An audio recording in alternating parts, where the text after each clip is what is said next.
All right. So it's lovely to see you all. And let's begin with our second session on Patanjali Yoga Sutras. So we'll start the session by chanting invocation mantras. So sit with your eyes closed, keep your back straight. Gently adopt chin mudra, join your index finger and thumb together. Observe your breaths for a few seconds, let them settle down.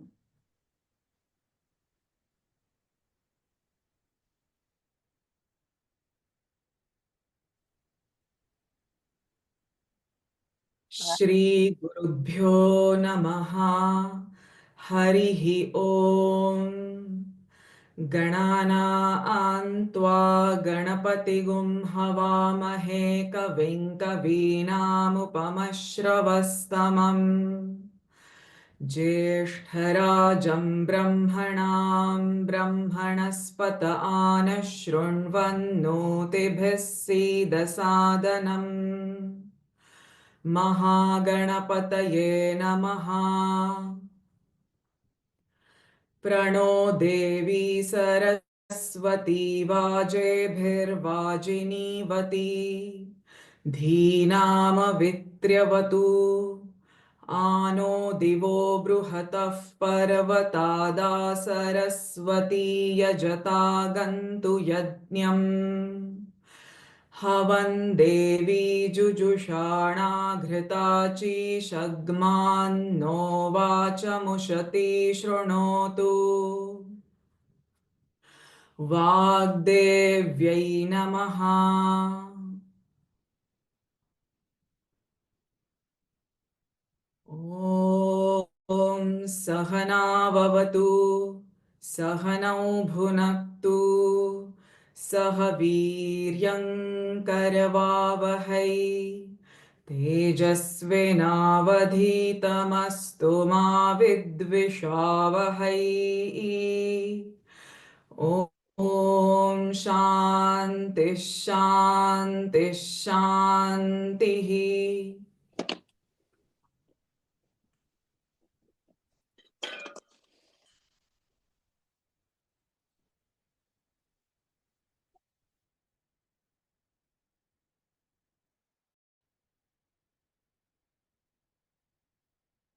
Gently brush your palms on each other.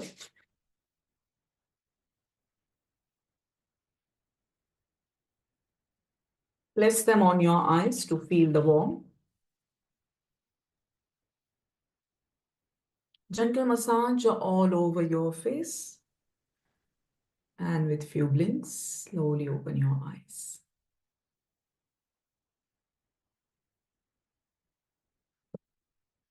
So we begin the session by invoking, taking blessings from Lord Ganesha and Goddess Saraswati. So these two were the invocation mantras for these two deities, followed by a Shanti mantra, Om Sahana Bhavatu, where we pray and tell that whatever we are studying together, be it be fruitful, and there should be, we all gain that knowledge without any hatred for each other. So this is the very best way to begin your any activity. In the last session of Patanjali Yoga Sutras, we looked into the first 15 verses. Yeah. In mostly the first 20 to 30 verses, Sage Patanjali completes or summarizes the whole science of yoga. And later on, he then explains what is the nature of mind and what are the ways and means. And once you reach the ultimate goal, what are the siddhis or the powers you get, and what is Kaivalya, the liberation.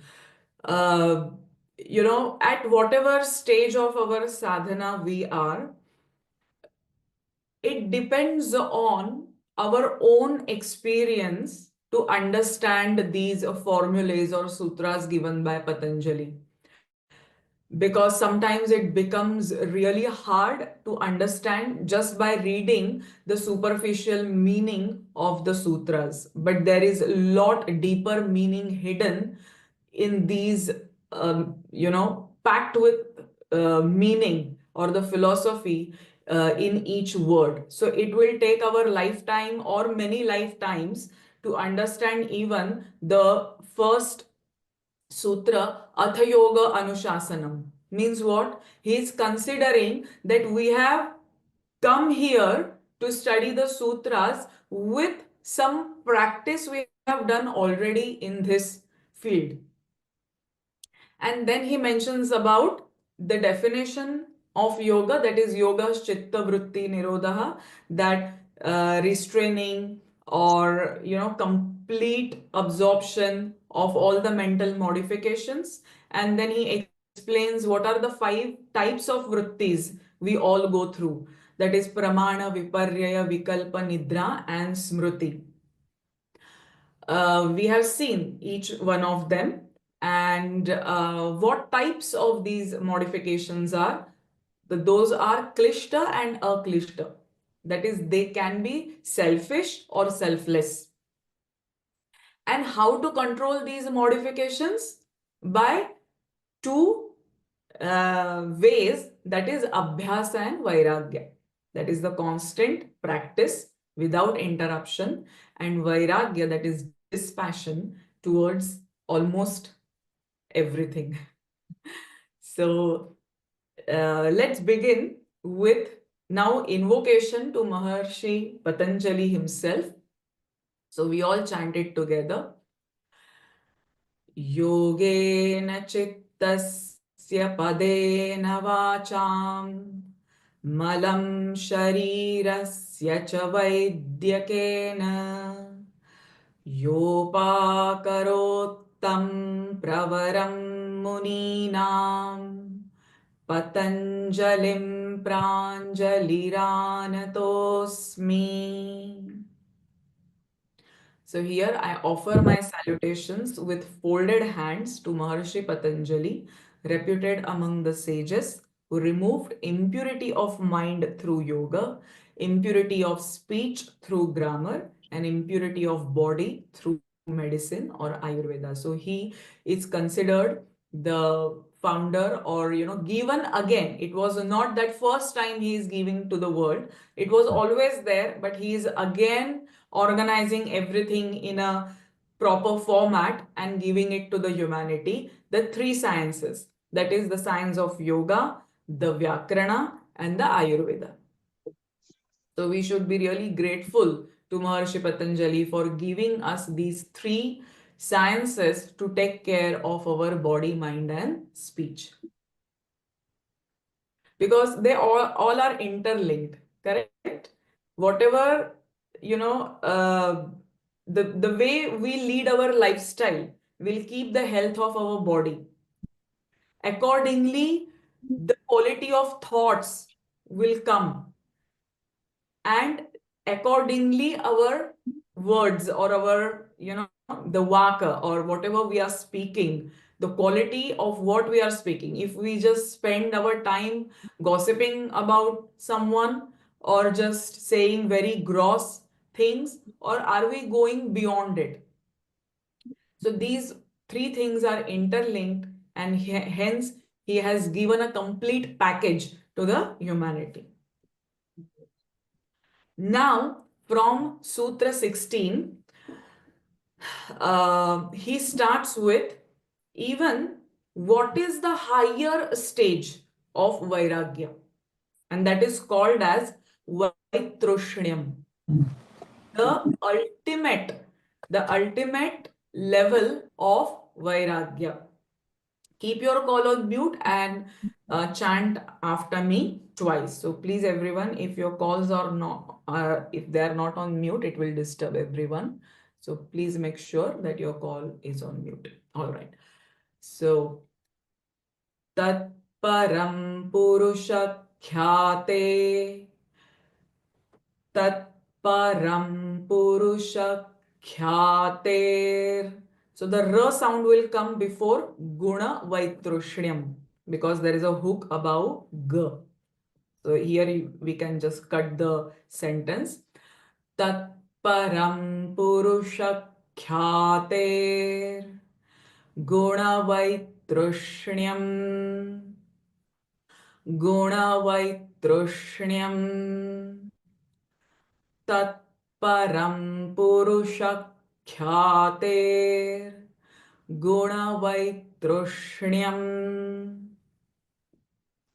Again, what we are doing here is learning to chant the sutras by looking very briefly into the meaning of it, because whatever we are chanting, we should know its meaning. This is not the in-depth course of on Patanjali Yoga Sutras. So I am trying my level best to understand these sutras at some degree.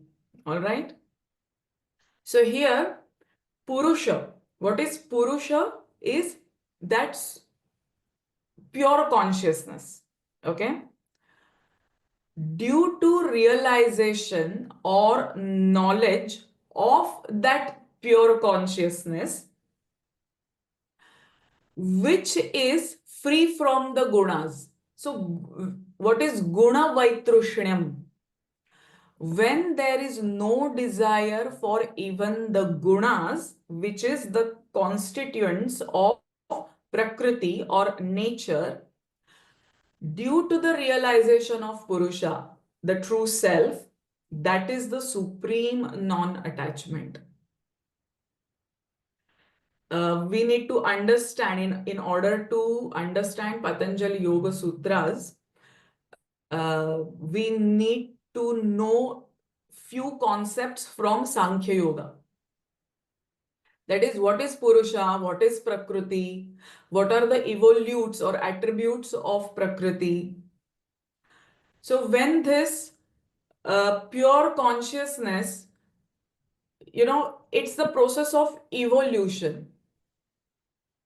So when these gunas are there, sattva, rajas and tamas of prakriti, of nature, if we see everything, including our body and mind, we always keep living or playing or going through the play of these gunas.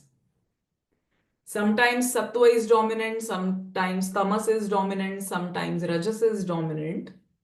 So this sutra is talking about even there is no attachment or desire towards the gunas. If the sattva guna is rising in me, even I might have ahankara, ego about it, that I am leading a very sattvic lifestyle. I do meditation for 1 hour every day. It's good, fine. But always what we do should be free of ego. When there is ego, there is attachment. So now the verses, the sutras will become very subtler and subtler. That we should understand that whatever exists as a part of Prakriti, even our body is a part of Prakriti. So if I am attached with the body, then there is no place for detachment. Correct? So this is how, what is Vaitrushyam is a state of freedom from desire or craving for the gunas. Because if we want to reach that ultimate state, we need to become gunatita. Even sattva we need to drop and become gunaless, gunatita, or we go beyond the gunas. So the entire process of realization is exactly opposite. That is the process of involution. If the prakriti is, unfolding itself through various its attributes, just think how much attached we are with our body, with our own thoughts, feelings, emotions, with our intellect. Because of intellect, whatever we have achieved, the job, the career, the family, the house, the car, whatever it is, how much attached we are. So, whatever we can think of will come under these three gunas of Prakriti. And here Patanjali is saying that you have to be completely dispassionate towards it. And that is the highest level of Vairagya. And that is, the term changes from Vairagya to Vaitrushyam. Tat Param. Param is the supreme, highest level of Vairagya. So even we don't have to stop at Vairagya, but the Param state, that is the Vaitrushyam. All right. We'll come back to each verse and we'll chant them together once again. So let's move on to the next one.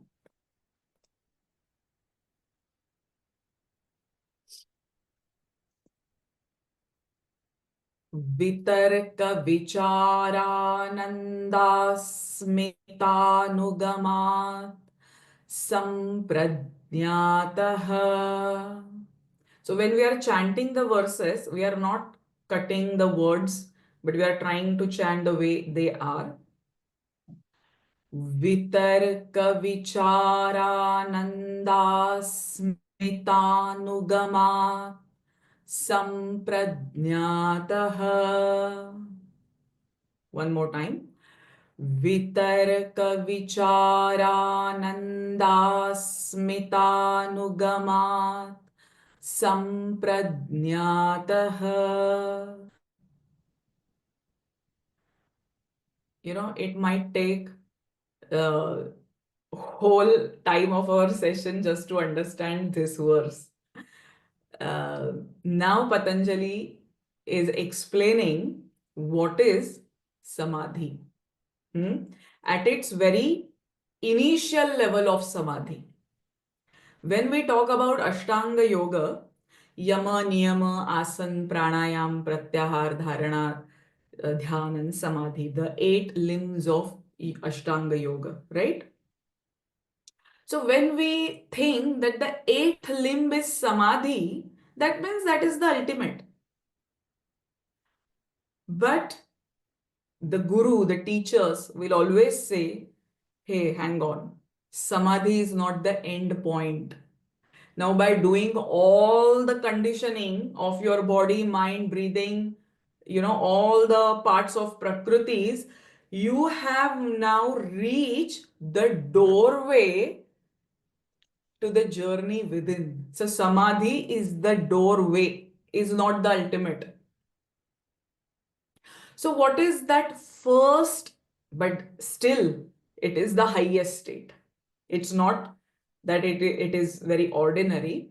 So, vitarka or savitarka, savichara, sananda or sananda, asmita.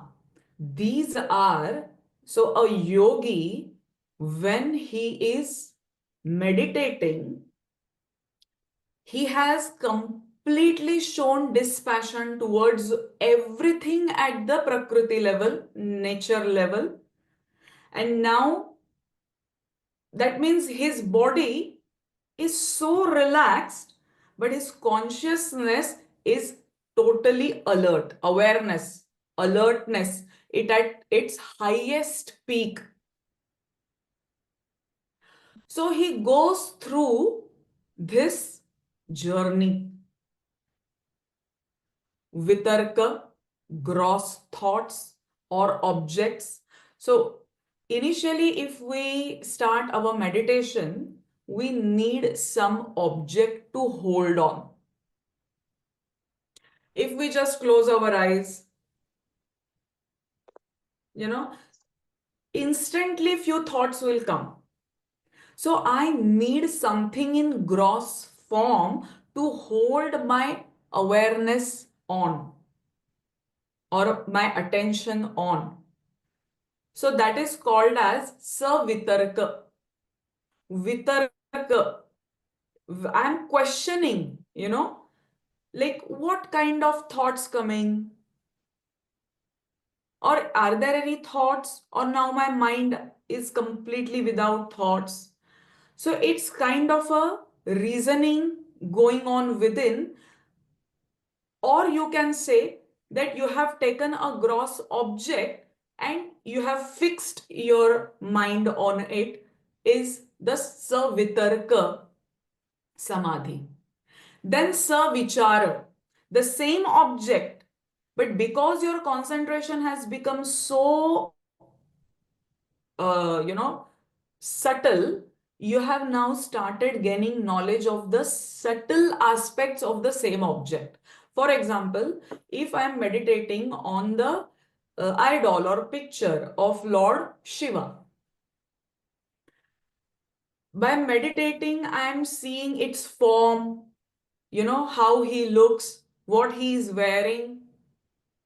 Again, I am thinking why he is wearing the snake around his neck. Why he is holding Trishula, why he is holding Damru, why there is moon on his head. So all these kinds of vitarka, tarka vitarka, questioning, non-questioning, everything is going on. But I kept my awareness, channeled in that direction only. So what I am doing, I am excluding out all the other objects from my focus. And I'm just focusing on one object. That's it. Now that vitarka has gone or transformed into vichara. The subtle aspects of the same object. Because Trishula represents something, Damru represents something, the snake represents something. The bhasma, the vibhuti, what Shiva puts all over his body represents something. Now I started reflecting on the subtler and subtler aspects of the same principle. And then it becomes ananda or sananda, bliss. And once I start knowing, reflecting on this subtle nature of the object, I completely, transformed into a state of bliss. Then that state of samadhi transforms into, or the next state of that same kind of, uh, concentration leads to asmita. That now, because who is feeling that ananda? By reasoning, by reflecting, whatever you are trying to do, who is experiencing that bliss? I am. That asmita. I amness, that awareness that I am focusing on. So, Sampradnyata Samadhi is accompanied or associated with these four categories. And he is completely absorbed into these four states of consciousness. And that is called as Sampradnyata Samadhi, which is lower state of Samadhi. Yogi says that you don't have to stop here. There is still way forward. Okay. So let's move on. विराम प्रत्ययाभ्यास पूर्व संस्कार शेषोऽन्यः विराम प्रत्ययाभ्यास पूर्व संस्कार शेषोऽन्यः.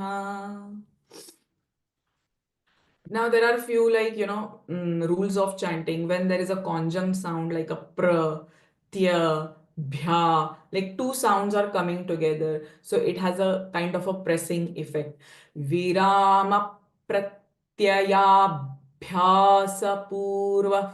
Now, purvah, this is a visarga here followed by a sa sound. So, visarga sound changes from ha to sa. If I say purvah samskara, it's a wrong way of chanting it.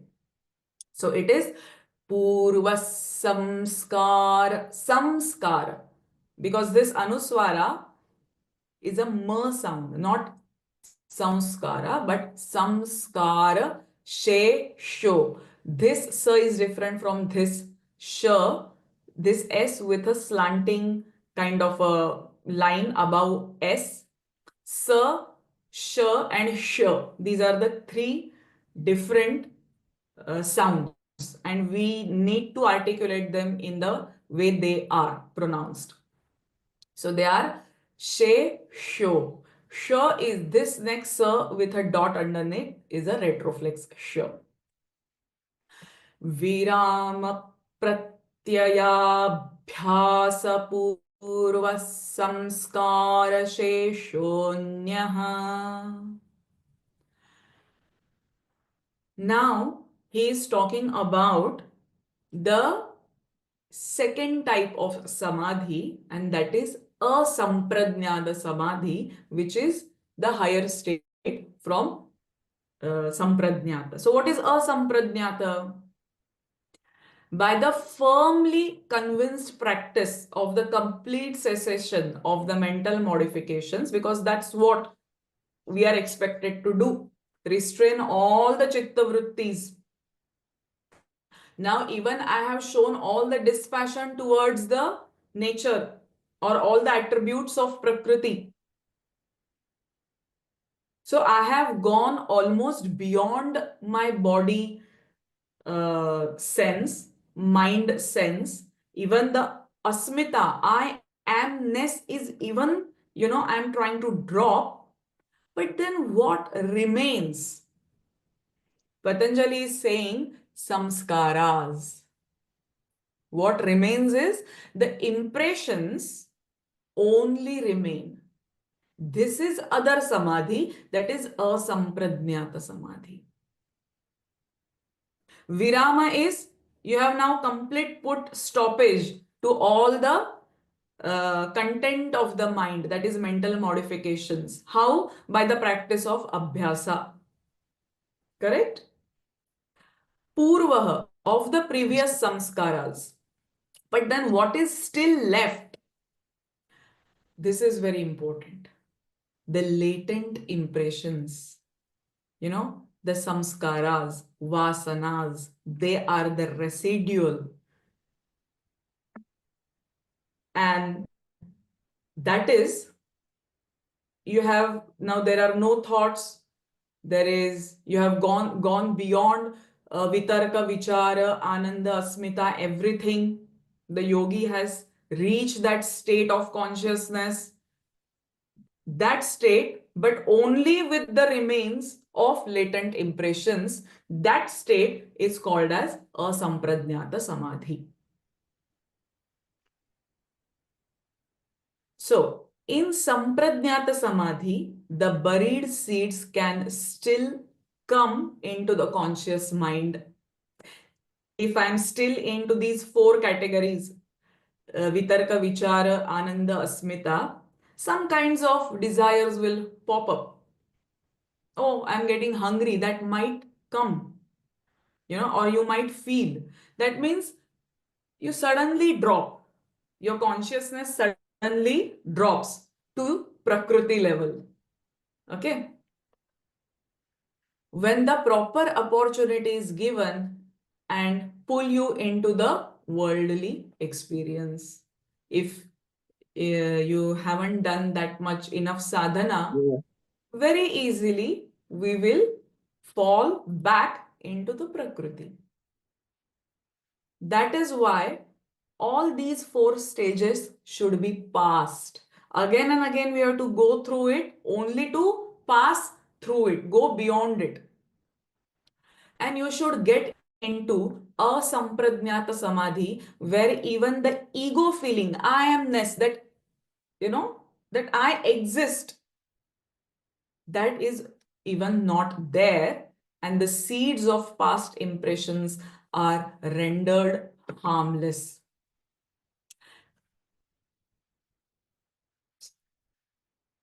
In that state, only the consciousness is there and nothing else. Once that is achieved, the individual is completely liberated, and there is no more coming into the world and getting tossed. Only maybe a slight kind of a vasana is still there into that seed. You have to come again. So, such people, he or she is called as Jivana Mukta. One who lives but at the same time is liberated. He is not living to fulfill his or her desire, is Jivana Mukta. So let's move ahead to see what is this all about. Who are these people? Bhava Pratyayo Videha Prakriti Layanam. Bhava Pratyyo Videha Prakriti Layanam. Bhava Pratyyo Videha Prakriti Layanam. Those who merely leave their physical bodies and attain the state of celestial deities, or those who get merged in nature, have rebirth. Why they have rebirth? Only because of those latent impressions, those samskaras. Bhava. They need to come to this bhava, birth. Pratyaya, content of mind, we can say those impressions. Videha, bodiless, gods and spirits. Prakriti Layana, merged into nature. So now, those who have reached the asampradnyata samadhi state, there are two types of, we can say, yogis or those higher beings. Either Videhas. This Videha word is being used or taken from Vedas. Who are Videhas? Either they are, when we say that you go in the higher level of consciousness, you are in a form of celestial beings, Gandharva or, Apsara or whoever we think of, the celestial beings. Because why? Because they have now have left their bodies. Jivanamukta hasn't left his body, but Videha, he has gone beyond the Prakriti. But still they are carrying with them these samskaras. So the punyas or whatever good things they have achieved, they will enjoy for certain period of time. But to close their account of these samskaras, they have to take rebirth again. And Prakriti Layana, those who get merged in nature, they have become part of the nature, but again they have to come. Bhava means in this samsara.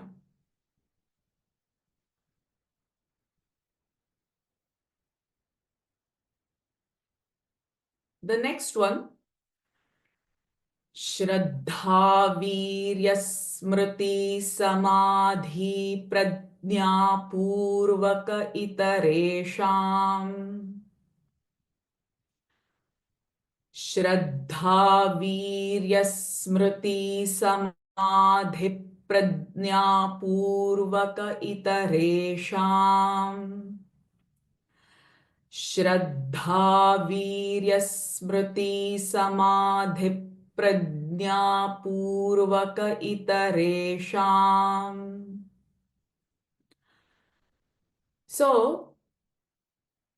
those who are Videhas or Prakriti Layas, for them we understand because of their uh, whatever, the prarabdha karmas, or they are born like that, they are already into sampradnyata samadhi, they did some sadhana, they reached a sampradnyata samadhi, so they have almost reached there with their own prarabdha. But then what about others who, haven't reached yet to sampradnyata or asampradnyata samadhi? What about them? What is the other solution? So Patanjali says there are these 5 ways or five-fold path for others. Itaresham, for other people, not for Videhas and Prakriti Layas. This is a separate category. And whatever who are remaining, Itaresham, then they have to follow the path of Shraddha, inner feeling of certainty in my path. I have a total conviction what I am doing. Virya is the ambitious efforts. You know what you need to do for reaching that goal. Those constant efforts, ambitious efforts you're putting towards it. Smriti is the persistent awareness of the goal, or you can take it as mindfulness, that you are trying to be, you know, uh, mindful, or you're trying to be remembering what my goal is. And I'm only channelizing my energies, or, most of my time into that direction. Samadhi is the contemplation, and pradnya, the higher wisdom. Purvakaha, these are the prerequisite for the others. So for the others, Itaresham, this asampradnyada samadhi could come through conviction, positive energy, remembering to commit your energy to the process, systematically moving through finer levels, that is the samadhi. Whatever they have said, vitarka, vichara, ananda, smita, systematically moving through the finer levels of being and trying to reach to the pradnya, that asampradnyata state. So what is the five-fold path for others is Shraddha, Virya, Smriti, Samadhi and Pradnya. So here there are two kinds of aspirants. So in the first sutra, they have explained both of whom can attain the goals of yoga. Okay. The Videhas and Prakriti Layas and others. So these are the advanced yogis. The first is those who have made tremendous advancement in previous lives and find samadhi easy to attain. So it is a very second nature to them to being in that state of consciousness. They don't have to put much efforts because they have already done in their past life. But then for others, Patanjali is also, thinking about them. Most people are of the second type, which means following 5 types of effort and commitment are necessary. All right. Now this sadhana can be at different level.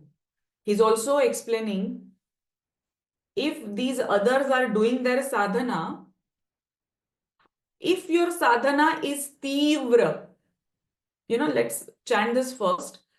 Tivra samveganamasannaha. Tivra samveganamasannaha. When the anuswara, samveganam. So this ma will change it to va. Samvega. Tivra samveganamasannaha. What he is saying? those who are keen and intent practitioner, this samadhi comes very quickly. Tivra, the desire is very tivra, or you can take it as the samadhi comes to them very quickly, or that is very nearer, the goal is very near to them. And samvega, with great intensity.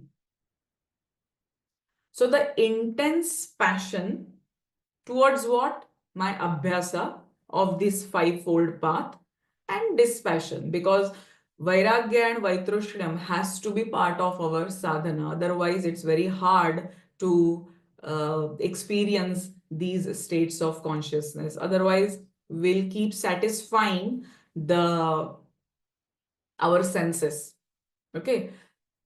So the intense passion towards practice and dispassion leads to the proximity of a samprajnata samadhi. How is your sadhana? Whether it is very intense, and samvega, we can see also the speed, because of that intensity, with greater speed, you can reach your goal quicker. Now, this sadhana can be at different levels. Mrudu madhyadhimatratvat tatopi visheshah. Mrudu madhyadhimatratvat tatopi visheshah. मृदु मध्याधिमात्रत्वात् ततोपि विशेषः. Mrudu, that is mild. Madhya is medium. Adhimatratvat, that is intense, very strong. So we can see, some people are, they're doing a lot of fasting. They're doing their sadhana very seriously and very intensely. But some people say, okay, whenever I can, I do it. Or some people are not even doing any sadhana. They're just looking at others, and sometimes they feel, okay, I should also, start something. So all these others, or itaresham, the second category, might fall into these three levels of practice. Thereupon, that is tataha, tatopi, api, also visheshaha, distinction, differentiation. So this is the differentiation. The time necessary for success further depends on whether the practice is mild, medium, or intense.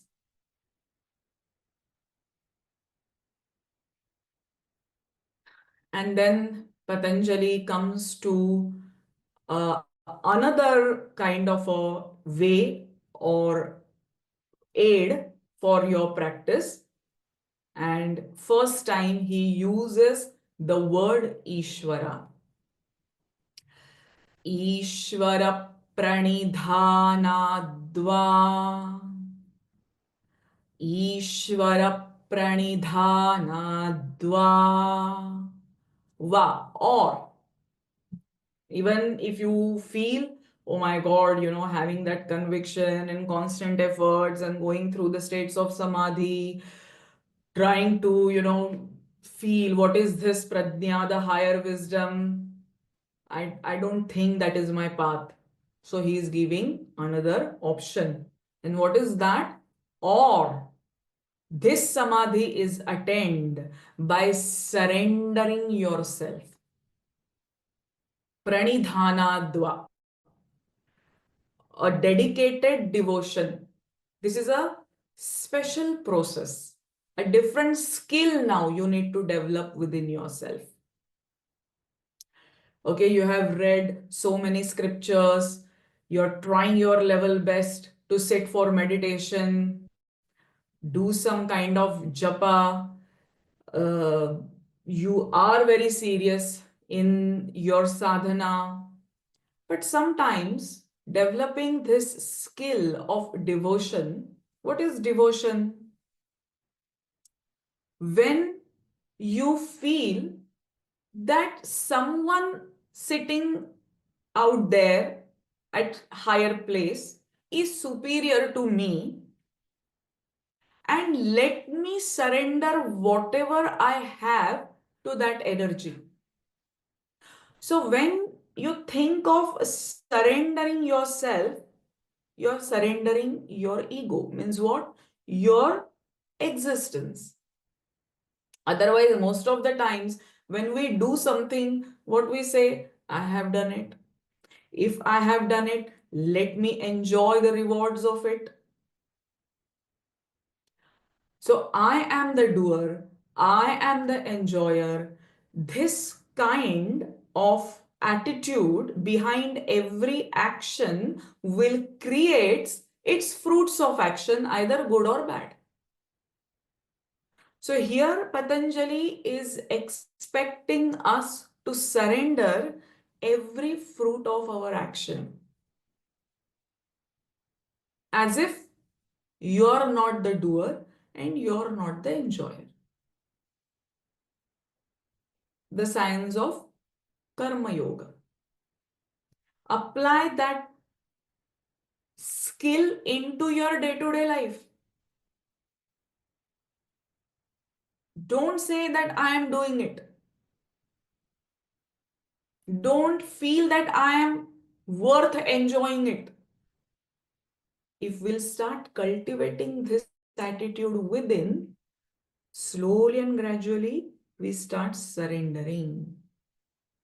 So, a complete dispassion towards anything is the result of such surrender.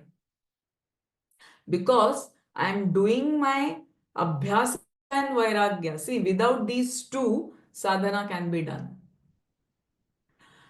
Nothing has the capacity to disturb the mind to make any modification. So if you have surrendered yourself, no vritti has the capacity to distract you.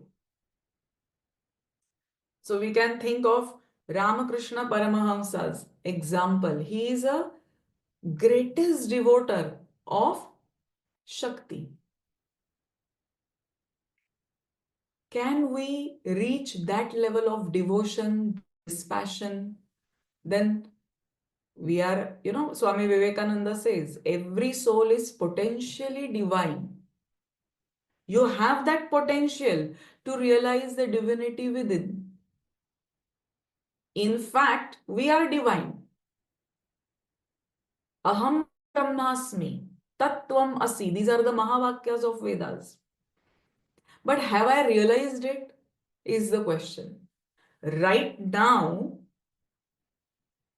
that divinity or I am divine, that is the truth, that is the reality.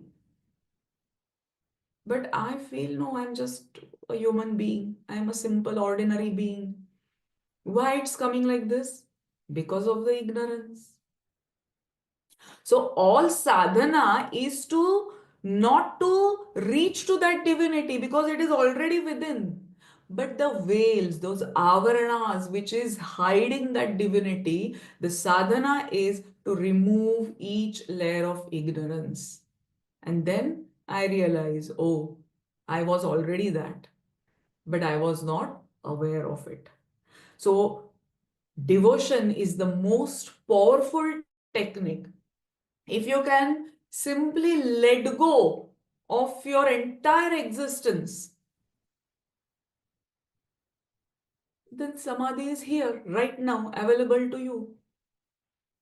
So this is very important verse of the Yoga Sutras. Ishvara pranidhanadva. Just surrender. Keep worshipping that Ishvara all the time. All right? Okay. So if you say that you surrender to this Ishvara, who is this Ishvara? So immediately in the next verse, Patanjali explains who is Ishvara. He says He is Purusha Visheshaha. क्लेश कर्म विपाकाशयैर परामृष्टः पुरुष विशेष ईश्वरः. Who is Ishvaraha? Klesha, the miseries, the afflictions, Adi Bhautika, Adhyatmika, Adi Daivika, all three types of afflictions. Karma, actions. Vipaka, fruits of actions. Ashayaihi, the storehouse of impressions left. That is the samskaras, the vasanas. Aparamrushtaha, untouched by. So that Ishvara, that supreme consciousness, or he is also saying he is a Purusha Visheshaha, the special distinct soul. He is untouched or unaffected by any of these afflictions, actions, fruits of actions, and latent impressions which cause further actions. If there are any vasanas, I will end up into doing more actions. If I do actions with the attitude of I am doer, I am the enjoyer, I will get caught up into the baggage of karmashaya, that is, the fruits of actions will be created. If I get bad fruits of actions, I will suffer. Even if I get good, even I will suffer because I will create ego. All these things are binding. They are all creating bondages. And we are talking about freedom, liberation. So, where is the chance? Where is the opportunity to escape this cycle of constant birth and death, constant getting entangled into the law of karma? It's very hard, yet simple. If you understand, that you are, so if I am saying I am Brahmasmi, I should be also free from all these categories. But because of my ignorance, because Maya, the Prakriti is so powerful over me that I feel I am this body. I feel I am this mind. The ego created insult, success, failure, sukha, dukkha, cold, heat, day, night, sleep, sleeplessness, anxiety, happiness, what I'm going through. It is just the play of Prakriti. As long as I am associating, identifying myself with all the attributes of Prakriti, I am going to suffer. I feel hungry, I feel thirsty, I feel sleepy. I am limited with the desires of body. I want to successful, I want to be famous, I want to be rich, I want to be thin. Again, I'm entangling in the all the modifications and the aspects of Prakriti. So I'm taking actions, I'm creating more fruits of actions. Take a pause, think, you know, that Patanjali is saying that Purusha Vishesha, that Ishvara, because we think right now out of ignorance, he is untouched by all these things. But when I say I am divine, ideally I should be also free of these. Correct? So that's why the importance of sadhana. And then he moves ahead and says, Tatra niratishayam saravajna bijam. Tatra niratishayam saravajna bijam. He is all knowing. That Ishvara, there, Tatra, in Ishvara, Niratishayam. We cannot even, you know, means there is no competition, basically. It is unsurpassed. Next level, he is Sarvajna Bijam. That seed is full of knowledge, omniscience. In that pure consciousness, Ishvara, the seed of omniscience, has reached its highest development. We should understand this. When we do lawn moving, or when we see our front yards, backyards, and the weeds keep growing, what we do, we take whatever the visible things are, we remove it, we pluck it, we even put some uh, solution there. After 2 weeks, again it grows back. So first we should understand we are only conscious about certain desires which are in conscious mind. Okay, when we are wakeful, we know, okay, I have this desire, I have that desire. You can list down the desires, the number of desires on the paper. How many they will come? Depending on everyone, right? 10, 20, 50, 100, 1,000, lakhs, we don't know. But we should understand in subconscious and unconscious levels, there are still desires which we are not aware of, we are totally unaware of. And that's what they are pointing out, why these Videhas or Prakriti Layas have to come again only to finish the business with these latent, dormant impressions within.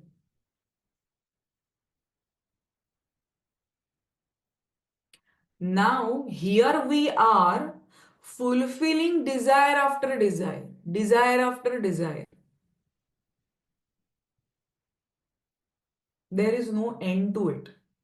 As we say, this pure consciousness is Anadi and Ananta. There is no beginning, no end. Similarly, the desire is with no beginning and no end to it.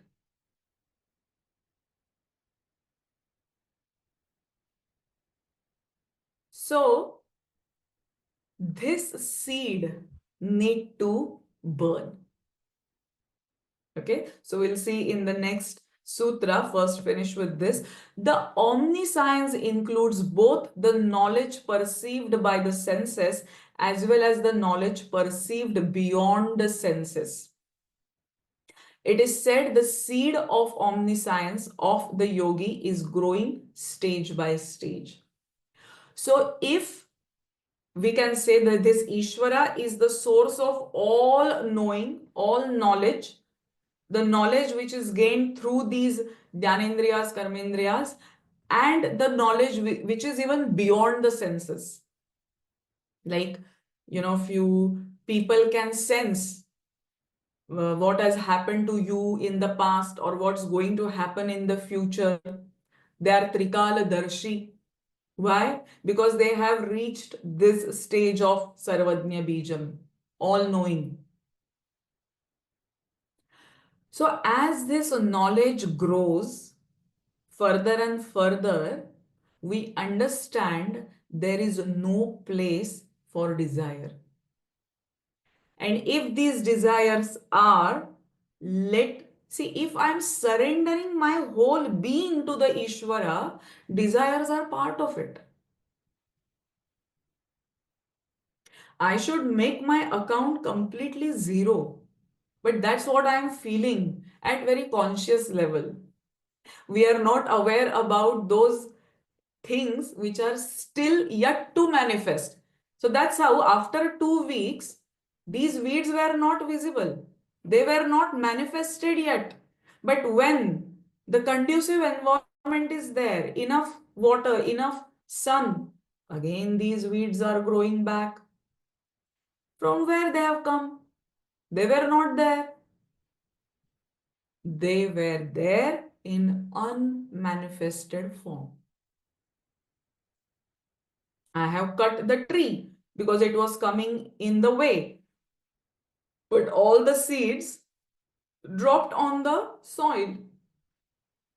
I felt okay, I have removed the tree, I have done my job, now everything will be fine. But no, these seeds again are going to grow. So if we are leaving our body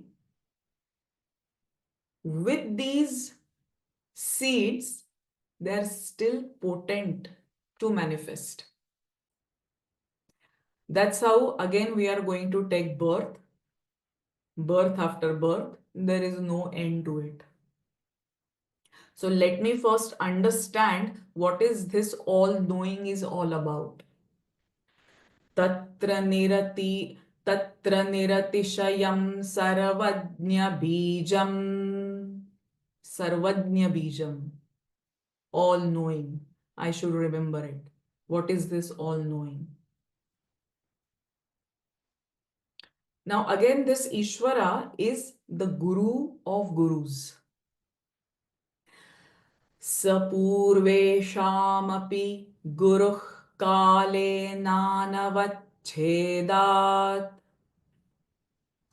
Sapurveshamapi Guruh Kale Nanavachhedat. Sapurveshamapi Guruh Kale Nanavachhedat. Sa means he, Purvesham, of the ancients, or you can say at the very beginning, who was the first guru or Adi Yogi as we say, right? So he is the guru, the teacher, even of the ancient gurus. Unconditioned by time, because this guru is not conditioned by time and space. Ishvara is the teacher of even the most ancient teachers. So God, demigods, yogis, other humans can be gurus. Yes, fine, they can be gurus. But they are limited by time. Except God, who is not limited by time. Hence, God is the guru of the ancient. So when the concept of time, kalena, comes, we have to remember, if time is there, desire is there. Or desire is there, time is there. Because if the desire is right now manifesting within me, when I'm going to fulfill it? In future, not in present. Correct? If we are saying this Ishvara is not limited by time, that means he is not, or he is free from all desires. Let me know this. As long as I am living my life with desires, okay, you want to fulfill it, then do it according to the law of karmas, so that you will not be bound with the fruits of actions. Karma is one thing, actions, but karma yoga is a completely other game. So if that guru is not limited by time, he is not limited himself by any desires. Because if I want to fulfill my desire, I need time. Okay, I have 100 desires and now I have only 10 years of life. How I'm going to, fulfill all the desires in that given time? Then I will, do so many actions to fulfill those desires. And I get trapped into that cycle. So if your sadhana is going in a right direction, if you're trying to evolve your consciousness, which might be trapped into the lower states, I need to evolve further just to know that I have no desires at unconscious, conscious, or subconscious levels. Even if the seed remains, it has the potential to manifest. That means I am going to come back. So, by meditation, by going into the higher and higher states of samadhis, we are trying to explore the whole world within at all the three levels of consciousness. And that's what it comes in the next sutra. So, this Ishvara, how it is represented? Tasya vachakah pranavah. तस्य वाचकः प्रणवः. This pranava. What is pranava? Prana. From that energy is vibrating. There are various forms of energy. Sound is one form of energy, and this sound is constantly vibrating. So this is pranava. The hum is called pranava. That humming, that sound vibration, because it relates to prana. That prana is also energy which is flowing, which is vibrating. And it is the basic vibration which always exists. The entire universe is vibrating. Our entire system of, this body, mind, whatever we are made up of is vibrating. This is Shabda Brahman, or this Om is also called as bija, or the seed syllable.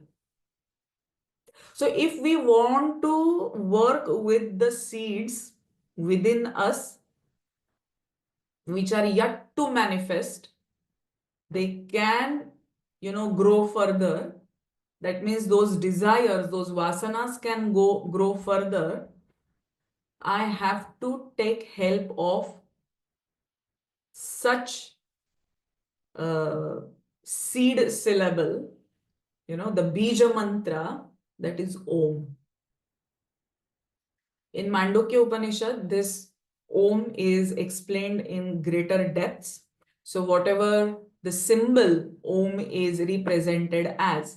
Now it is nothing to do, the sound can be anything. If someone hears a sound, you can give any name to it. It is dhum, dhadam, any name you can give it, doesn't matter. But what it represents, expressive of, is Ishvara, that mystic sound and form, or name and form.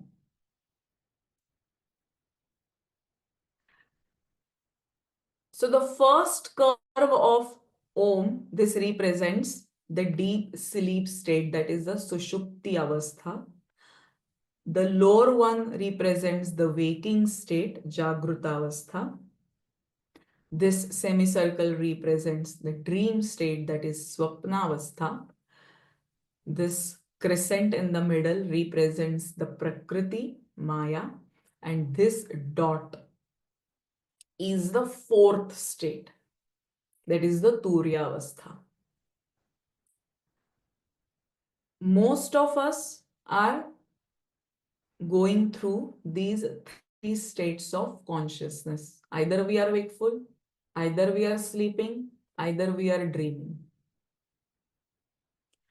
Beyond this, if any state of consciousness exists, we are not aware of. Correct? Whatever desires we experience or are we know or we don't know, we are aware of, we are not aware of, are these in three levels. And that's why we have to come again and again just to go through this again and again. That's it. We can't reach here. We can't reach here. So that's why to go beyond this, to burn the seeds and to reach the Samadhi state, the Turyavastha, uh, Patanjali says, what you have to do? Tajjapastadartha bhavanam. Tajjapastadartha bhavanam. Tajjapastadartha bhavanam. What you have to do? Tat, that Om, Japaha, repetition, along with its meaning. And you have to bhavanam, with bhava, with reflection. You have to understand its meaning and repeat it all time. So it is like a prop. Okay, now I have into this world. I have to face the world. I cannot deny it. I cannot run away from it. But remember to hold that prop always with you, like a mountain climber goes up. It's very challenging, but he takes some anchor with him and don't let go of that anchor or prop anytime. Because if you give up or loses that prop, you will trap into that cycle. So you lead your life. You don't have to run away from it, but go with the prop as a safety measure. To repeat it with reflection upon its meaning is a way forward. The meaning of mantra is that which keeps the mind steady and produces the proper effect. So if I am constantly connected and holding on to this mantra within, I am not giving any chance for chitta vrittis to create. And whatever is the desired result expected, I will go one step nearer to it. Okay. And then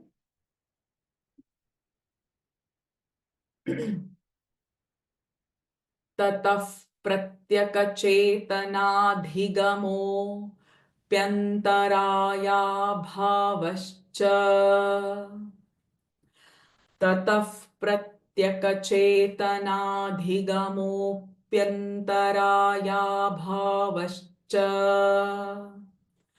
ततः प्रत्यकचेतनाधिगमोऽप्यन्तराया भावश्च. From this practice, from the constant remembrance of Ishvara, any name and form you can use, the freedom has given. This is one way. To repeat the Bija Mantra Om is one way. This principle, this tattva is formless, is nameless. Only for our understanding, they have given or we have given some form and some name. Because we need some anchor to hold on. Otherwise, there is no clue. So, from this practice of constant remembrance or the japa, the repetition, all the obstacles, antaraya, This antaraya word is obstacles. They disappear. Abhavascha. Abhavascha is disappear. Simultaneously, but once the obstacles disappear, at the same time, simultaneously dawns knowledge of the inner self. So, as the obstacles are getting removed, I am getting more closer, or that knowledge is coming forth. You get in tune with the cosmic power. Adhigamat. Adhigamat is the knowledge. Chetana. I get the knowledge of myself, inner self, pratyaka. From this, tataha, from this practice, you get a knowledge of your inner self, and all the obstacles are, or they have disappeared, or they are disappearing, and hence you're getting that knowledge. And the last verse of today's session, now he explains what these antarayas are. What are these obstacles we go through when we are doing our sadhana? Vyadhisthana samshaya pramada alasya virati. Vyadhisthana samshaya pramadalasya virati.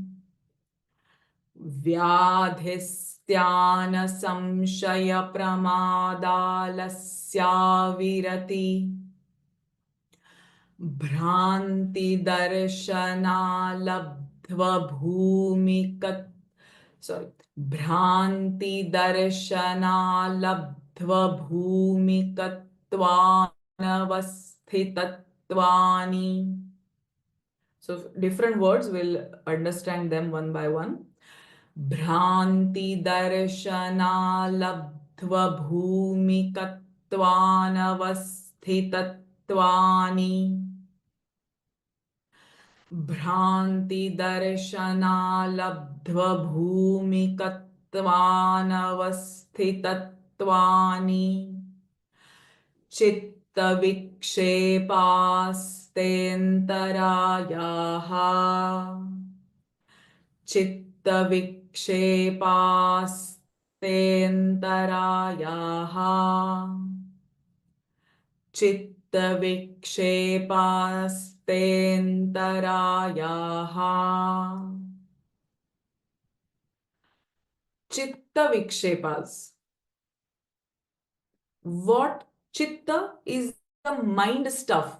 Chitta is not only mind. Antakarana chatushtaya. This antakarana is made up of four things. Manas, chitta, buddhi, ahankar. This mind stuff can get distracted by all these antarayas, that is the obstacles. What are these? Vyadhi, the physical disease. Sthyana, dullness. Samshaya, doubt. Pramada, carelessness. Alasya, laziness. Avirati, sensuality. Again, I am just satisfying my senses, Bhranti, false perception. Darshana, Bhranti Darshana is the false perception of myself. Because I don't know my true self. So I have Bhranti Darshana. This is the obstacle. Alabdha bhumikatvat, or alabdha bhumikatva is failure to reach firm ground. I don't have that anchor, and hence I am always shaking. I don't have that firm ground to anchor myself on. And then anavasthitatva. Even if I reach that ground, I slip down again. The mountaineer reaching the almost top, but because of that anchor is not there, he falls back again. Slipping down from the ground gained, ani, and ending to these 9 words, that is these ones, uh, anavasthitatva ani. Ani means all these 9 obstacles, they are in a group because they depend on each other. They are not separate. See, if I am lazy, I will not do any physical activity and I might end up having some physical disease. That physical disease will further create dullness, doubt in myself, carelessness in leading my lifestyle. I just keep, satisfying my desires and senses. And Bhranti Darshana, and this is again like, they are all come together.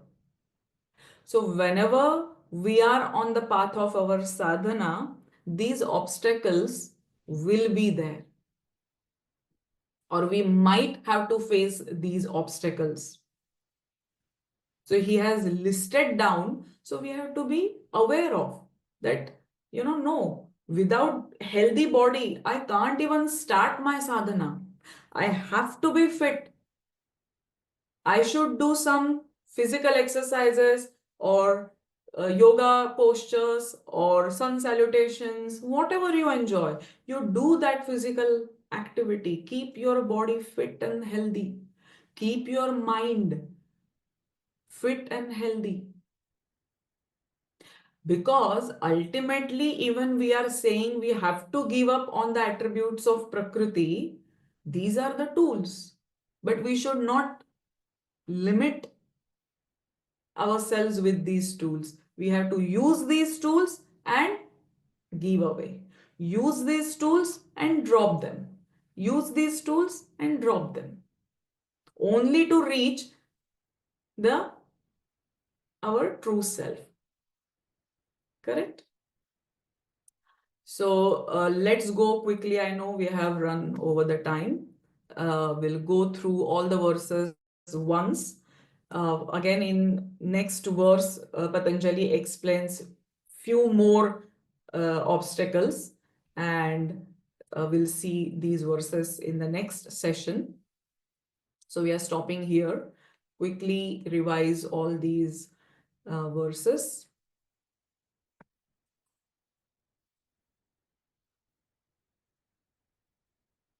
तत्परं पुरुषख्यातेर्गुणवैतृष्ण्यम्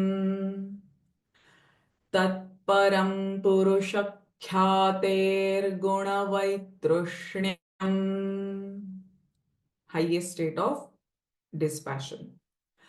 वितर्कविचारानन्दास्मितानुगमात् सम्प्रज्ञातः. What is Sampradnyata Samadhi? Vitarka vicharanandasmita anugamat sampradnyatah. What is asampradnyata Samadhi? Virama pratyayabhyasa purva samskara sheshonyaha. Virama प्रत्ययाभ्यासपूर्वः संस्कारशेषोऽन्यः. They have completely restrained their mental modifications, but they have just left with the latent impressions, those samskara shesha. Okay? Bhava pratyyo videha प्रकृतिलयानाम् भवप्रत्ययो Videha प्रकृतिलयानाम्. So they are either videhas or prakritilayas, those who have reached the state of asampradnyata samadhi, and they have to take still rebirth only to close these samskara shesha, these latent impressions. But then for others, what is the solution? Because of their purva karmas, they have reached that. But for what for others? Shraddha, Virya, Smriti, Samadhi, Prajna, Purvaka, Itaresham. Shraddha, Virya, Smriti, Samadhi, Prajna, Purvaka, Itaresham. The fivefold path. तीव्रसंवेगानामासन्नः तीव्रसंवेगानामासन्नः. So those who are doing their sadhana sincerely, the goal is very near and quickly they can reach the ultimate goal. मृदुमध्याधिमात्रत्वात् ततोऽपि विशेषः मृदुमध्याधिमात्रत्वात् ततोऽपि विशेषः. So these sadhanas can be at different levels, mild, medium or intense. What is the other way? Ishwar प्रणिधानाद्वा Ishwar प्रणिधानाद्वा.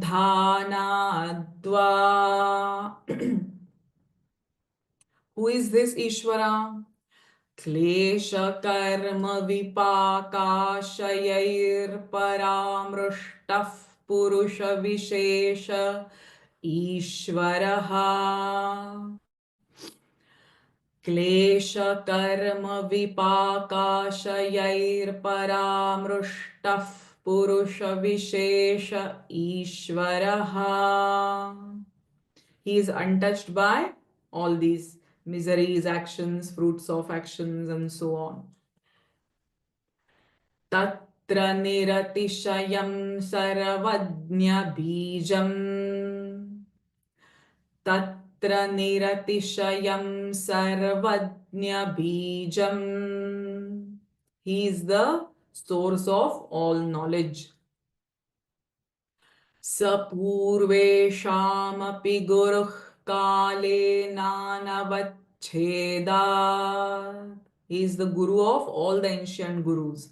Sapurveshamapi guruh kale nanavacheda. He is not limited by time. So he can be represented as Tasya vachakah pranavah. Tasya vachakah pranavah. And what to do with that?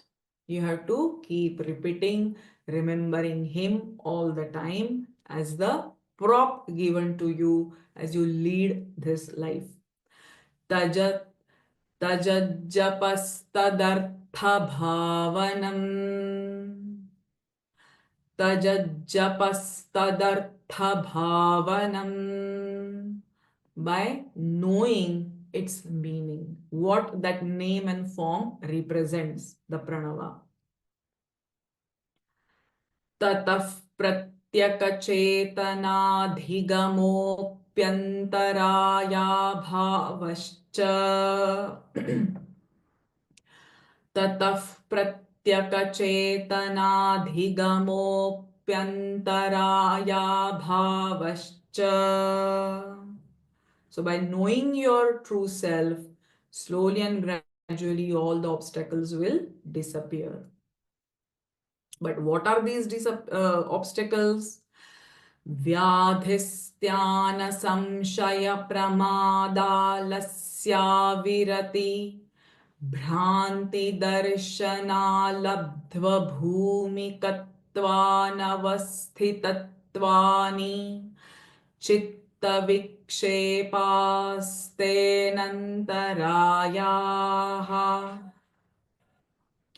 Vyadhistyana samshaya pramadalasya विरति भ्रांति दर्शनालब्ध्व भूमिकत्वानवस्थितत्वानि चित्तविक्षेपास्तेऽन्तरायाः.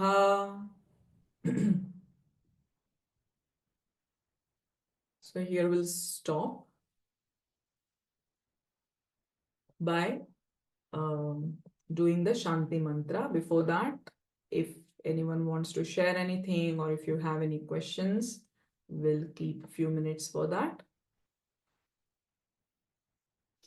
It's lovely to see today so many people attending the session. Excellent. Any questions? Anything you want to share?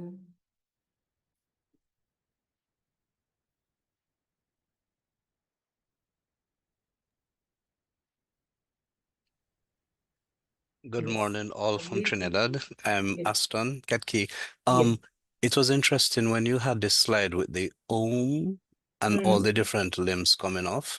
Mm-hmm. If you want to expound that a bit, Okay. yeah, that Om, just to make a Yes. few commentaries about it, because it's always interesting getting insights into this Om. Yes. So, this symbol of Om has three semicircles. Okay. So this even symbol is very meaningful. Now just observe that when we exist in only these three states of consciousness. So these three semicircles represents the three states of consciousness we day in, day out go through. So morning 6 to almost night 10, 11, we are in wakeful state. Okay. So this wakeful state is this. And this Bija mantra Om has three syllables. Akara, Ukara and Makara. So the first syllable is this. A. This sound comes right from the throat. So this is the creation. So when we are wakeful, that means it is the sign that we exist.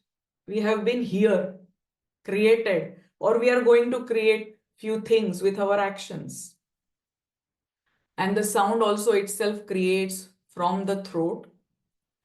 The tongue doesn't touch anywhere. Akar is a very mood akshara, the very original sound from which all other sounds have created. Then this ukara, the next syllable of Om, ukara, is this dream state. Ukara. That is swapnavastha. So we are neither awake and we are neither in a deep sleep mode, but we are in between. So ukara is the middle sound.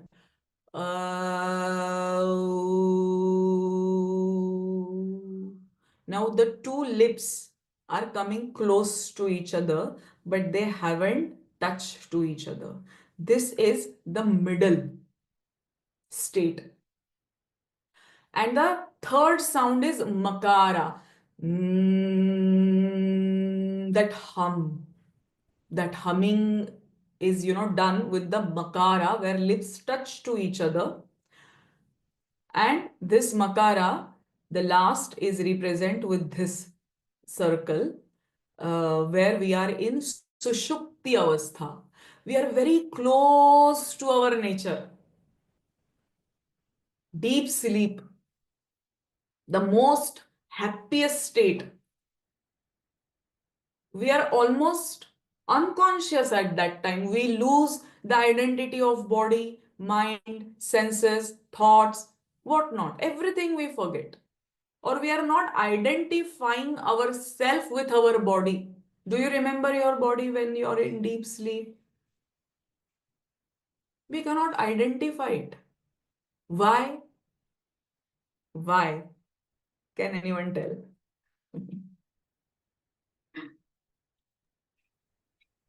Because you're not conscious at that moment, weak in Huh? consciousness. Yes, Yeah. yes. But at the same time, you have gone very close to your self. Now, deep sleep and samadhi, there is a very thin line between that. Every night, if we are, these doctors explain that every 90 minutes that cycle of sleep changes with rapid eyeball movement and these kinds of states we go through. So this deep sleep state, maybe for 90 minutes or so, we are very close to our nature, but yet not transcended this state or this barrier, not state, the barrier. Because when we are in deep sleep, our body has gone to a complete relaxed state. The muscles have been gone relaxed. If someone lifts our arm up, it will fall down because there is no identification with my arm or body that time. So obviously there is no control. This thing will fall down. So what is that thin line between deep sleep state and samadhi? That deep sleep is completely dominated with tamas and ignorance. Otherwise, every morning when we get up, ideally we should be all realized souls, right? Because we have gone very close to ourselves. Every morning when we get up, we felt, oh, brilliant, I had a very nice sleep. So someone was witnessing even that state, even you are unconscious.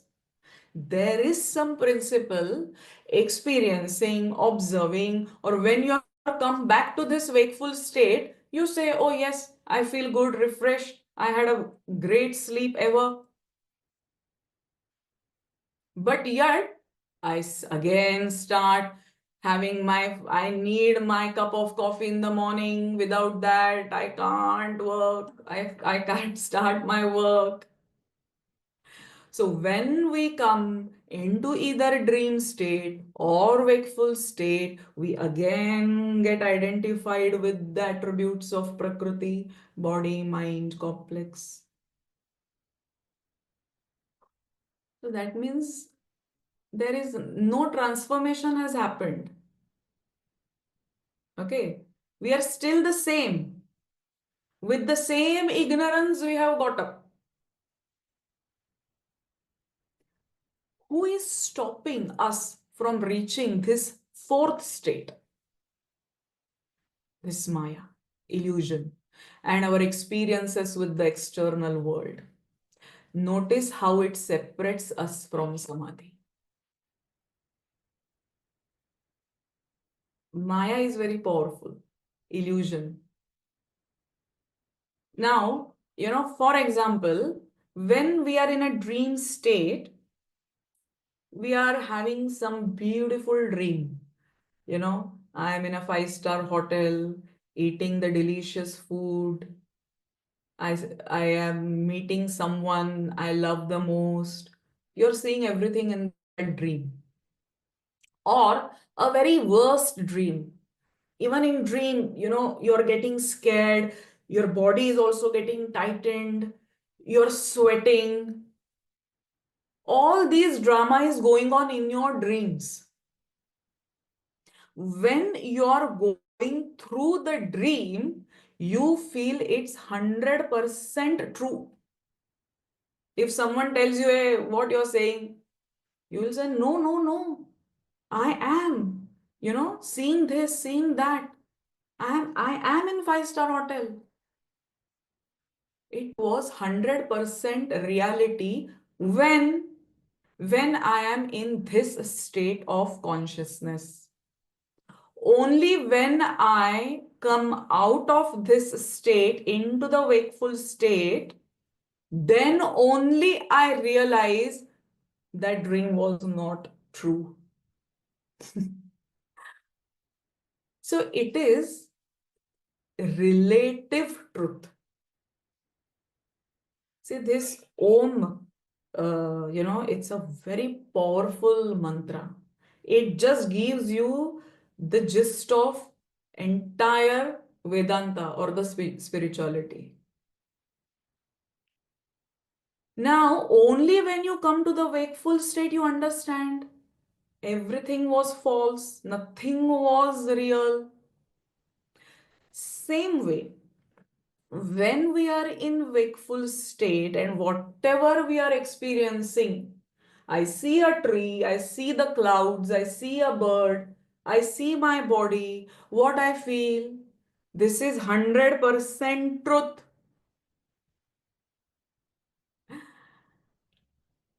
Yes, from that state of consciousness, from that level of consciousness, that is the reality for you. Nothing wrong in it. But it's a relative reality, not the absolute reality. So only when, those yogis, those Videhas and Prakritilayas who have reached that asamprajnata state, that means what? They have gone one step higher. They have managed to cross. Prakritilayas, Prakriti is all about this Maya. They have shown complete dispassion to all the play and drama, what is going on with our body, mind. Vaitrushyam, the extreme level of dispassion, have stopped all the mental modifications. Generally at a superficial level, what is meditation to all of us? Can someone tell me? What is meditation?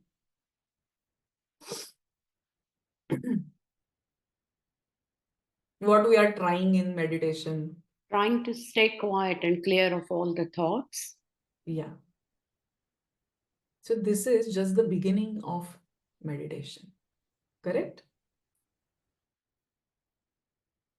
Silencing mind is not dhyana, is not samadhi.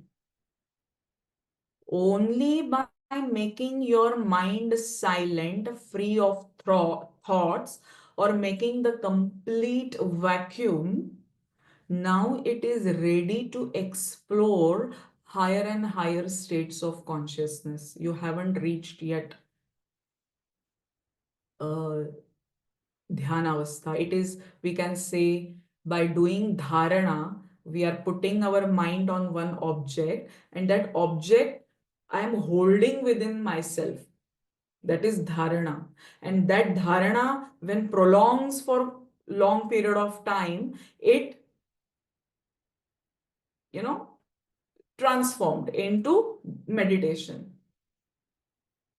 They say that there are no three separate categories, like the object of meditation, the meditator, and the meaning of that particular object. So all that become one. Means what? You have totally, surrendered your entire being. Ishvara pranidhanadva. In whatever aspects I feel my existence, I amness, asmita, or bliss, happiness, or thoughts, or desires, whatever it is, I am totally surrendering myself. Unless and until I reach that state, I cannot cross the barrier of Maya. And when these Videhas and Prakritilayas reach this state of Samadhi, this is called as fourth state, which, very rare blessed souls, or, those who have done their so much sadhana in previous lives, They can only reach here. This is pure consciousness. And everything is perfect here. Now, from that state, from this state, now, if we able to reach there, that Turyavastha, the fourth state, then we can say whatever we experience here through the senses is the relative reality.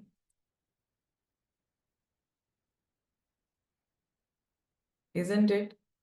But right now we haven't reached that fourth state. So right now what we are experiencing is the reality for us. Only we step up, and from that top floor we can say, hey, that was not 100% truth. So you can go on and on and on and on and contemplate on the meaning of Om. And that's why you have to repeat the japa, the repetition of Om. Why? So that whatever I am experiencing through these states of consciousness, let me be develop some kind of dispassion towards it. Otherwise, I have, developing more and more attachments, more and more desires, only going through here. That will not help to go further. That's why the importance of sadhana. That's why you need some kind of an anchor, a prop to hold on, constantly hold on to that and lead your life. Because again, depending on the level of sadhana, mrudu, madhyama, adhi, matratvat.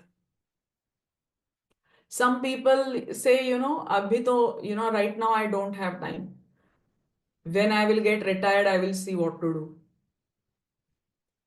But in those years, you have gathered so much of baggage of karmas because you have led your life in complete ignorance, and that's why it was very important to study scriptures at a very young age so that we know how to lead a life.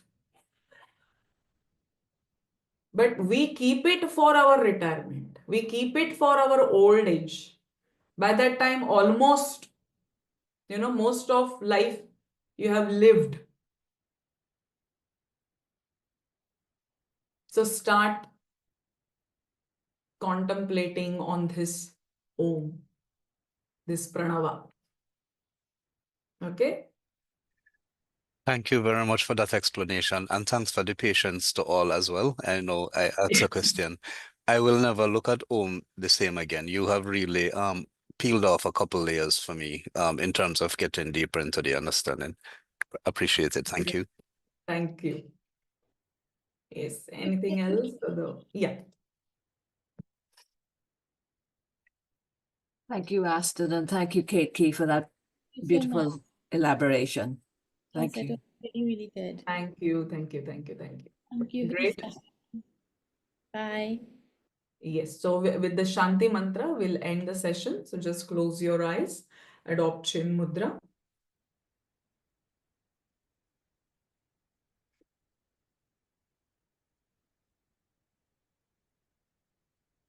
Om Purnamadah Purnamidam Purnat Purnamudachyate Purnasya Purnamadaya Purnamevavashishyate. Om Shanti Shanti Shanti. Harihi Om Tat Sat.